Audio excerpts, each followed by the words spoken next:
Hi everyone, this is Jan. I just wanted to share with you a quick tutorial on using some basic shapes on how to make a tea light holder, or it could be a treat bag if you add one more component to it. The first thing you need to do is make sure that your library is open and check your folders. I have a folder named Create in Spain Designs, and this is the one where I'm going to use my focal feature, and that is going to be this leaf frame.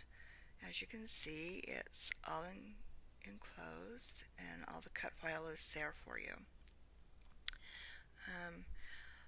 I love this shape, but if I'm going to create an all-in-one shape, I need to resize this. So I am going to click the Keep Proportions, make sure that that is not checked, and I'm going to change my size to 4.5,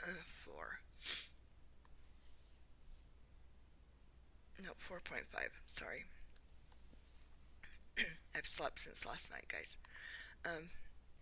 Alright, so I have this, and I'm going to want everything centered on the mat for right now to work with. Alright, I need two of these, and I need them to be, I need two exact copies of the same one. So rather than drag another one onto the mat, I'm just going to copy and paste this one. So if you were using a PC, it's Control C. If you're using Mac, it's Command C. To duplicate it, you can either go up to Object as well as do the same thing, but I'm going to do Control V or Command V, and I am using a Mac today, so most of my things are going to be, whoops, didn't do it. Sorry about that. And it's not copying for whatever reason. Alright, let's do it this way. Oh, I know why. Now we can do it. Command C, Command V. Alright, I didn't uncheck the bounding box after I'd done the thing. It doesn't like, my particular Mac does not like using the same bounding box that you use when you bring it to the mat. Alright, so now I'm going to click that again, and now I want to flip it, and I just want to flip it upside down. I don't want to flip it mirror, which would put it on opposite things. So I have the same size image here as here, but I need to bring it down a little bit. My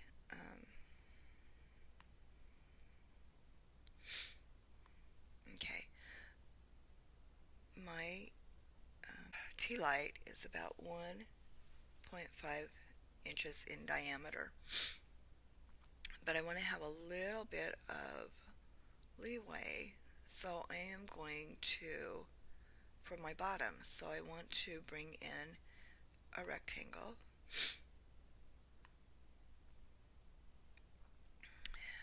Alright, now this rectangle, I want it to be the same width as my frame, so it's 3.543. So here, we're just going to change it here, and for me it's just easier to do it this way, and then click down here. I'm going to keep proportions for a moment. Alright, now I'm going to take that keep proportions off, whoops, and I want to change this to 1.75. That gives me about an eighth of an inch on each side to overlap into my frames. So I'm just going to nudge, and I'm going to nudge it just a little bit more.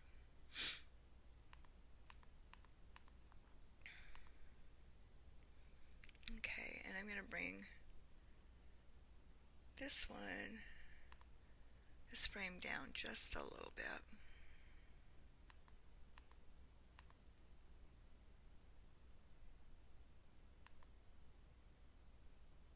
That's about right.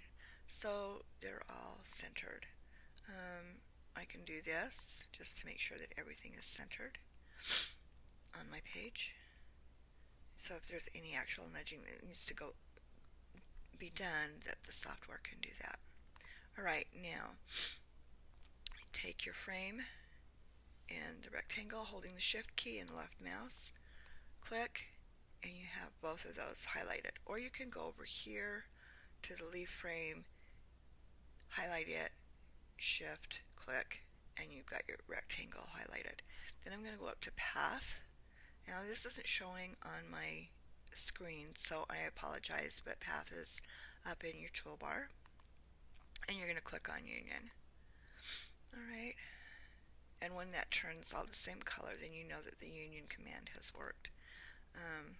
Then you're going to click down here on the bottom frame and the top frame using the shift key, and we're going to do the same thing. We're going to go to path and union. Alright, so I now have one large piece. The next step is to add your score line. Now I sometimes have trouble getting my score line exactly straight, but you can do that by holding down the control key. When you've got your line about the right size, right length, let up on your mouse and then click, left click, and then do return. Okay, and then click on the arrow key because you want to look at your size. We know the size is 3.543. Oh, I'm going to uncheck it, but keep proportions. 3.543.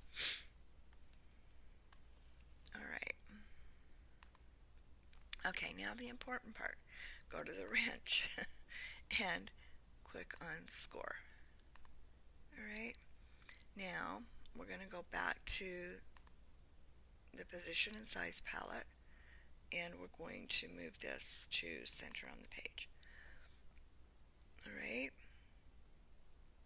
Then we're going to copy, so Command C or Control C, Command V or Control V, and we're going to slide it down using the arrow keys and the nudge tool until we get it about to where we want it. Alright, and then use your center key, and now go up to Cutter on your tab on your toolbar, go to Preview, and you should have that on your screen. Okay, if you've done it correctly, and it looks like I need to nudge this line down a little bit, so I can do that. And we'll use the nudge tool. There we go. Now, I want to take my paths, my score lines, so I'm going to select Path, Shift, Click, and I want to go up to Object, and I want to group. And you could do Command Group or Control G, and that makes those two lines together. So you can change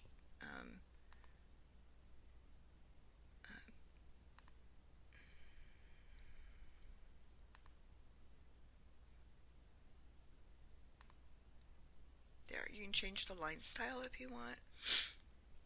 And those, right now I have it set at solid, but you can edit that and make it however you want. Okay, and sometimes it just depends on what your cardstock is, on how that works. Anyway, so that's done, and then we're going to take the whole image and we're going to group it so we can move it around on our mat without having any problems there. Alright, next up is getting your vellum pieces. I'm going to nudge that up just a little bit. Alright, so you're going to you're going to make your vellum pieces. So I'm going to take, I'm going to again take this rectangle,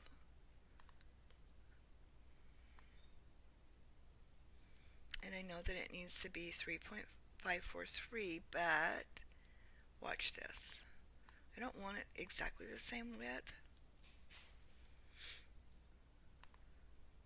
So I'm going to take the key proportions off. I'm going to nudge this down 1. So it's 3.290, but that's too small. It doesn't fill when you do it that way. So 3.543 was my original size. So I'm going to make it 3.543. So 443. So it's only just a smidgen smaller. Okay. Now we are going to, I'm going to just overlap it. Oops.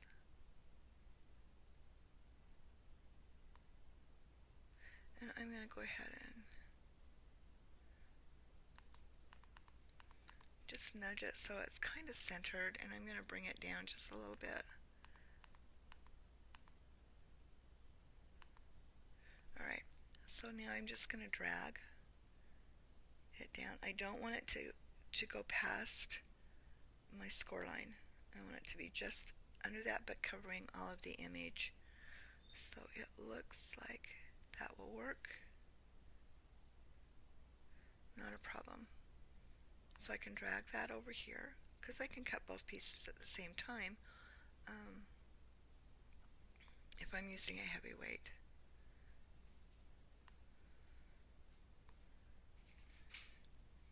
Alright, so now I'm going to copy this. So I'm going to rectangle horizontal. I'm going to go up to my edit key. I'm going to show you a different way.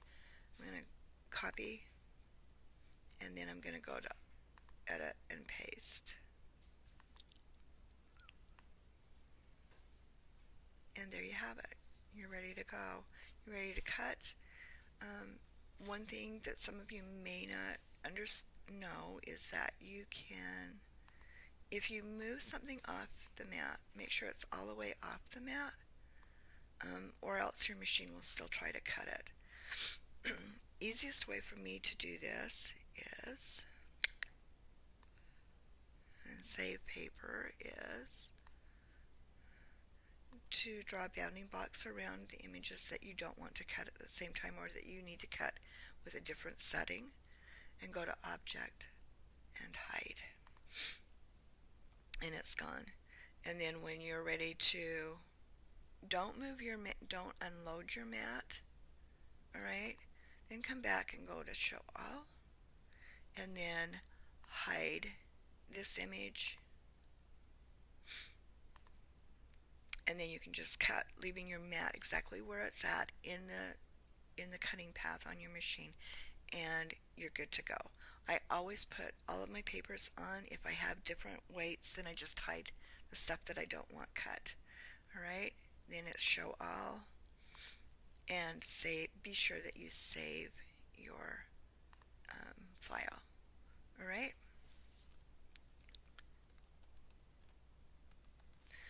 So that's it for today. It's easy to do. When you put this together, just put your vellum on first, then fold at your score on both, bring the back to the front. Now, what I've done on this one is put a glue dot here, and a glue dot here at each corner, and a glue dot in the middle. And I'm using the 3/16 glue dots. They're flat and they're small. And then just fold, and then just press the two together. You have enough room to slide in your Tealight.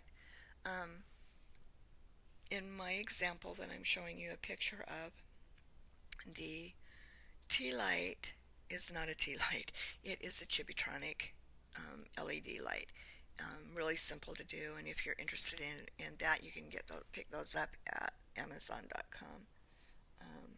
And they're fun to play with, and you can do a lot of different things with them. Alrighty?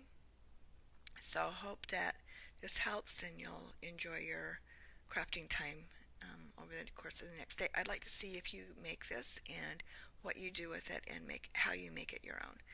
Thanks so much, and have a great day.